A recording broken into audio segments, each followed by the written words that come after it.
Oh man, 8 months, 8 months, and it's finally here. I can't believe it. I am ready to say PSA 10 or boom baby or chakalaka or something really good when I get my good grades. Here we go.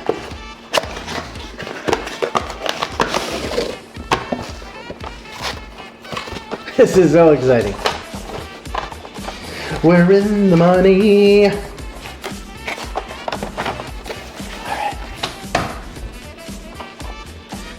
First card, PSA, nines are fine, can't complain, nines are fine. 8. Eights are great. I do see this card is a little bit off center. I do see a little bit of whitening there. Don't know how I could have missed that. PSA 7. Ooh. 7's not real good. What is that? Schmutz there? Is that in the card? How does that happen? 7. PSA. Oh boy. PSA 7. These guys are grading really, really hard. Oh man. If only there was a tool or some kind of product that I could use to ensure going forward I have the best chance to get a good grade. Only if there was.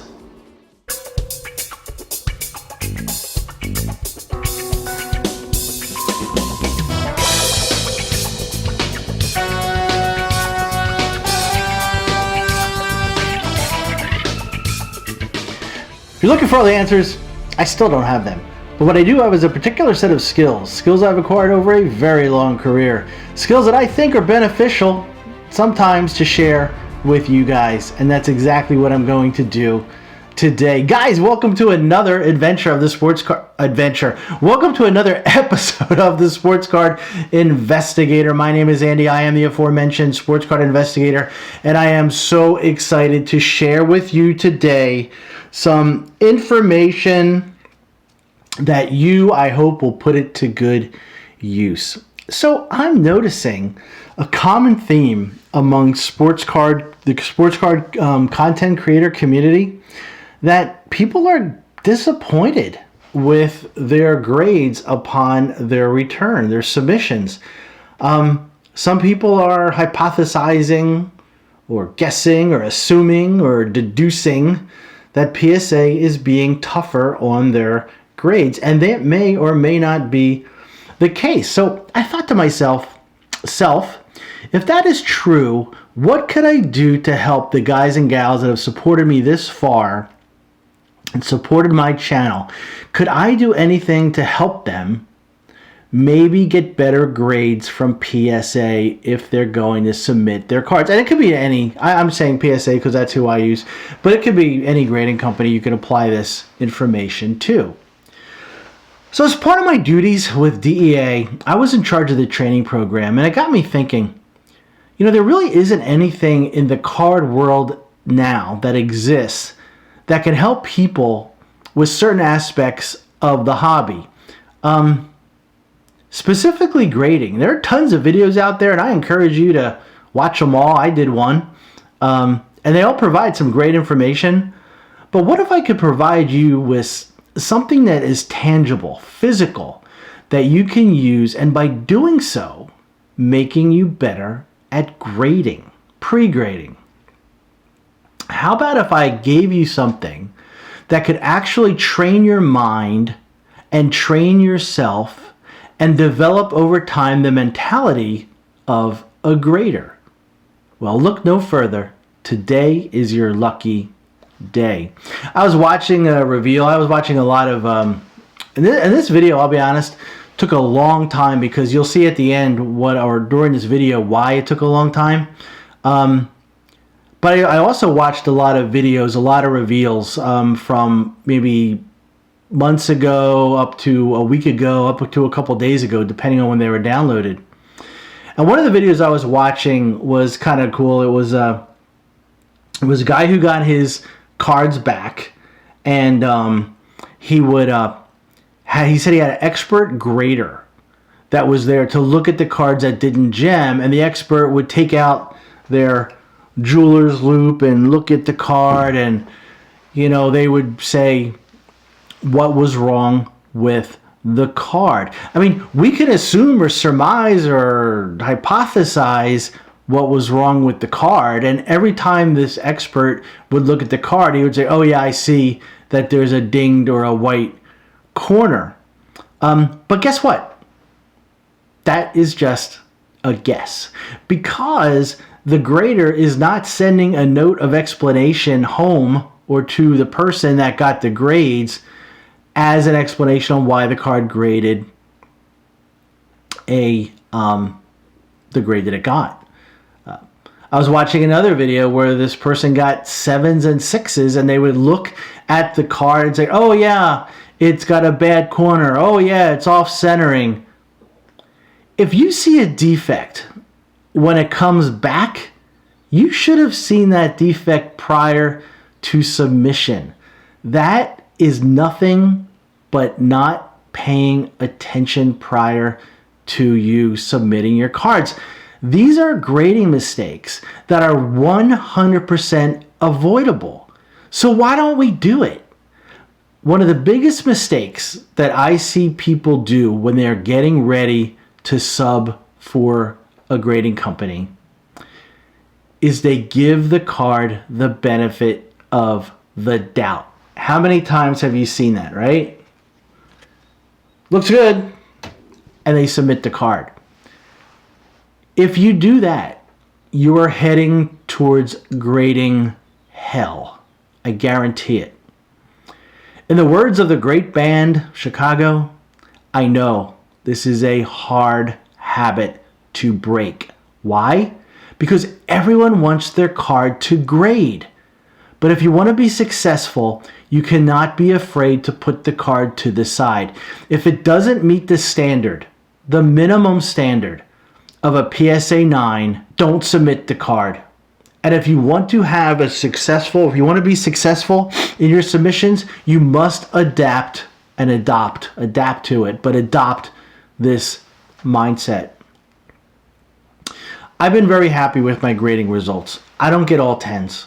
I don't get anything less than a 9, and we could talk about that later, but for the most part, I am happy with my percentage of 10s.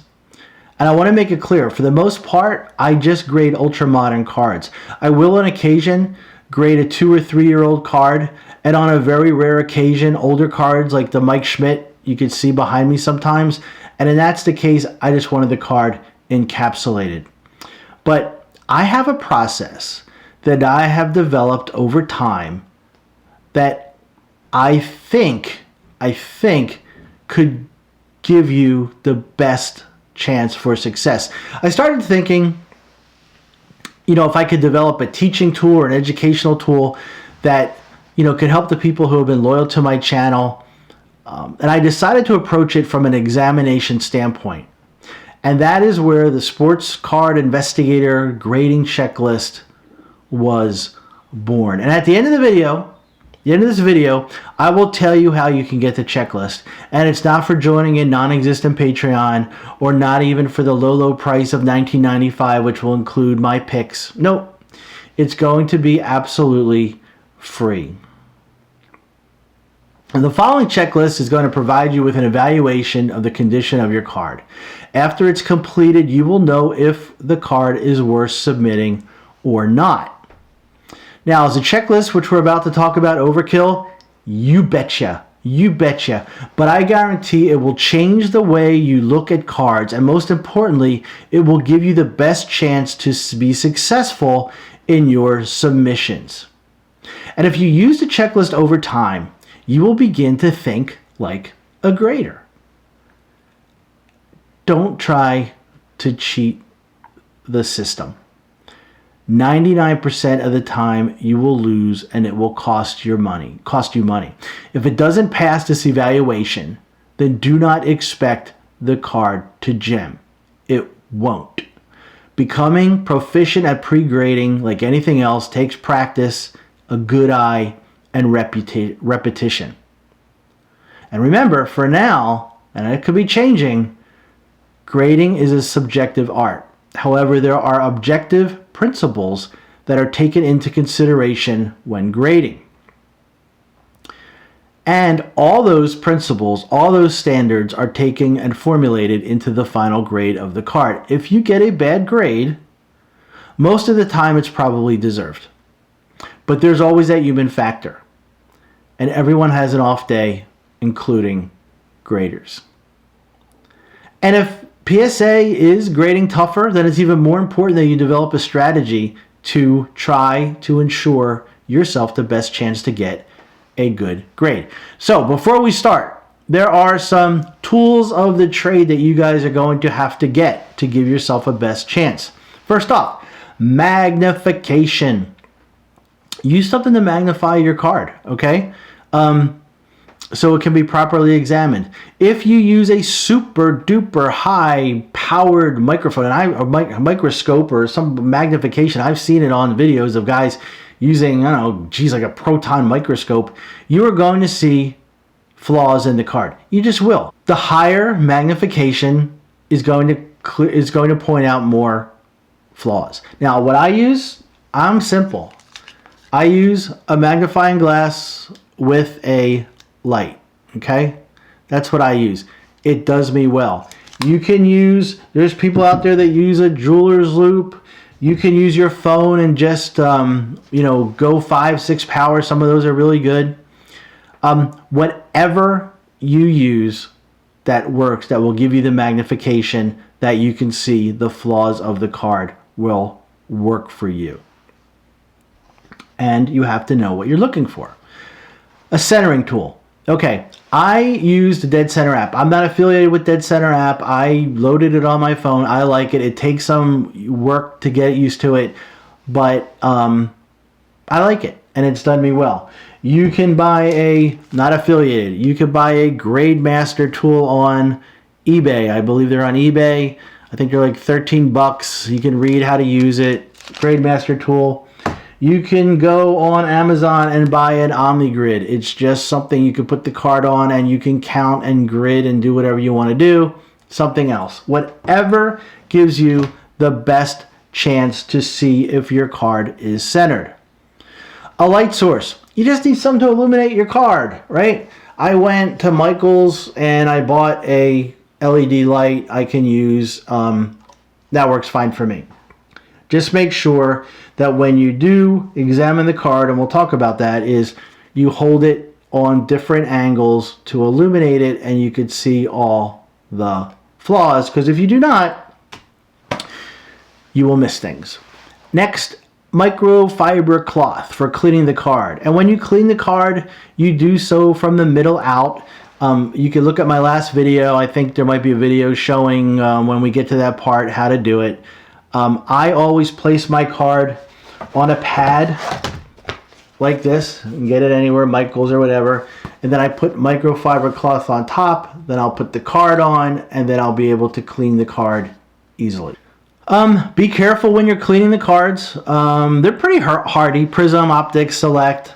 They're pretty hardy cards. So it's important when you do it, make sure, this is going to sound silly, right? But don't lay the card on a super hard surface with imperfections. You could actually damage the card while you're going through the evaluation process. Card sleeves. Make sure you're placing the card into the card sleeve and you don't damage the corners. When possible, always use new card sleeves. Do not use old or recycled sleeves. Sometimes they will have dust in there that you won't see and could cause damage to the card. Card Saver 1. Again, be careful when you're sliding the card in. If you're not proficient, you haven't used them before, practice with an old card because you could ding the corners, and that's the last thing we want to do is damage the card while we're getting it ready for grading. Okay, so here we go. We're going to go through the checklist for ultra modern cards. First thing we're going to talk about is centering. General centering for a PSA 10, front's got to be 60-40, the back 75-25. Either you're going to pass or you're going to fail, right? And don't worry about writing this stuff down. I'm going to give you guys a chance to to get this checklist. PSA 9 centering is more lenient, 60-40 on the back, 90-10. That's pretty lenient. And be honest with yourself, okay? If the card is not centered, then it's not centered. Hoping a card grades well will not be a self-fulfilling prophecy, trust me.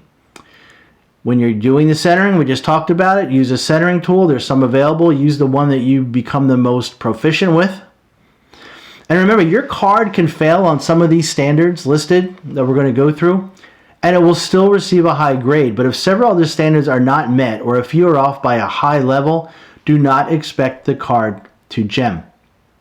Centering isn't rocket science. It's just not. But it's important that you consistently get accurate at doing it and judging it correctly. And don't be afraid to ask for a second opinion. Centering of the card. I can't tell you how many times I've seen a card be picked up and say, oh, that centering looks pretty good. And they put it in for submission. No. Train yourself like a grader. They don't do that. Okay? When you're looking at a card for centering, and you're going to see pictures of a couple cards now that you could see the difference. The same exact cards, but you could see the difference in the centering throughout the card. Left border, right border, top border, bottom border, inner border, the player photo. Look at the player's feet, arms, head, and body. Look at the rookie shield. See if that's placed perfectly within the outline. The player name, the team name, the manufacturer's name, and overall eye appeal. I don't really know what that means, but it's on the PSA grading site. It's for the front of the card. Do the same on the back of the card. Left border, right border, top, bottom, inner, player photo, framing, the card numbers. If you look, the card's numbered within a box, and they could be off center or different. The logo, see where it is within the card. The statistical line, the manufacturer label, the player name, the team name, and any wording. Make sure it falls within the centering guideline. Crazy, right? But you guys are going to get good grades if you get good at this. I promise. Surface of the card. Wipe your card clean with some smudges, microfiber cloth. Use that. Be extremely careful if you decide to clean paper cards. They can be scratched easy. I usually don't deal with paper cards, but if you do, caution. If your card has any of the issues we're going to talk about, it has a potential to be marked down. Look for any imperfections.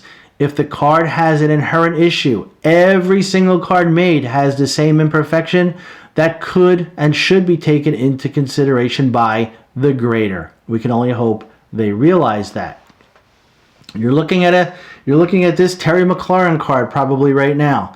The card looked great when I got it, and when I was cleaning it, I noticed it had an issue, and you might see the surface issue now of a small indentation, which will eliminate it from me sending it in for grading. But for the surface, stains, creases, scratches, blemishes, bends, smears, print lines, bubbles, dimples, dents, anything imperfection on that surface, we have to ensure is not existing. Corners. If the corners are not sharp, the card will not gem. Simple, right? Look for fuzzy, frayed, scrapes, chipped, whitening, discoloration, bends, doling, rounding. Whitening and discoloration is what to look for that will almost affect your grade. You may be looking at that same Terry McLaurin card, and you could see when we do the magnification, the fraying, the whiting, different things that we are looking out for. Same with the edges. Make sure your edges are clean with no color fade or chipping. Keep an eye out for imperfection on the edges on bigger cards like pinching, compression, wear, color fade, chipping, fraying, any kind of imperfection, uneven in the thickness. And you can see you mark the checklist pass, fail, pass, fail. Now, as previously stated, this checklist I did for ultra-modern cards that you're looking to submit for a grade of a PSA 9 or a PSA 10. Personally, I always will notate a minimum grade of a PSA 9 when submitting. Why? Because most of the time with ultra modern cards, anything greater than a PSA 9 will have less than or equal value to a raw card. There are always exceptions to this rule, so do your homework for confirmation, but do whatever you are comfortable with. Free will. And finally, I make no promises on what grade your card will receive if you utilize this checklist. No one can. But I do promise you will become a better evaluator of your cards and therefore give yourself the best chance to succeed in your grading endeavors. And that's what it's all about, right? So if you guys would like a copy of this checklist, it is easy. I will be happy to send it to you. Just send an email with the subject line that says checklist to sportscardinvestigator@gmail.com. If I'm wrong, my producer will put the email underneath as I'm saying this. I think I'm right, but I've been wrong a couple times in the past, so hopefully I am correct. So that's it. That is our masterclass of grading. Hopefully you got something out of it. Hopefully this will enhance the way you look and change the way you look at cards going forward for submissions. So until next time,